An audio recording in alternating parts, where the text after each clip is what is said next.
A disabled rich man suddenly lost balance and fell to the ground. At that very moment, a poor little girl passed by. The man gently requested, "Please help me get back into my wheelchair, and could you also pick up the money that fell from my pocket?" The little girl smiled kindly. First, she helped the man sit back in his wheelchair, then she picked up the money and returned it to him honestly. In her small hand she was holding a loaf of bread. The wealthy man was deeply touched by the girl's kindness and honesty. He handed her a bottle of water for gift. The girl thanked him and walked away happily, but in her hurry she left the bread behind. A few moments later, the man noticed the bread lying on the ground. He immediately called his secretary and said, "Quickly, let's follow that girl. We must return her bread." The secretary began pushing the wheelchair as they followed her. Soon they reached a very poor and unfamiliar neighborhood. The secretary said, "Sir, this place looks strange. We should leave." But the man replied firmly, "No.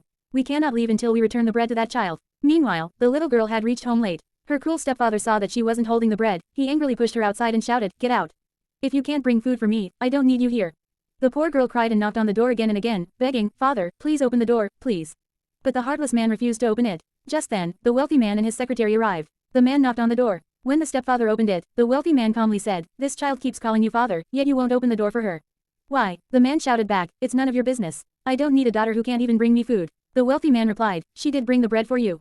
She simply forgot it. Let her come inside." But the cruel man sneered and said, "If you care so much, take her away and make her your daughter. I don't want her." Hearing this, the wealthy man immediately called the police. Soon the police arrived and arrested the abusive stepfather. As he was taken away, he began shouting desperately, "Daughter, save me.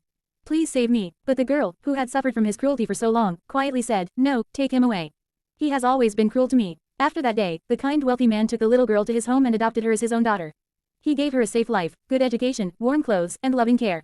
Because in the end, the greatest treasure in the world is not money, it is humanity. When we recognize the value of kindness and compassion, we discover what true wealth really means. If you enjoyed this story, don't forget to subscribe to our channel for more inspiring stories.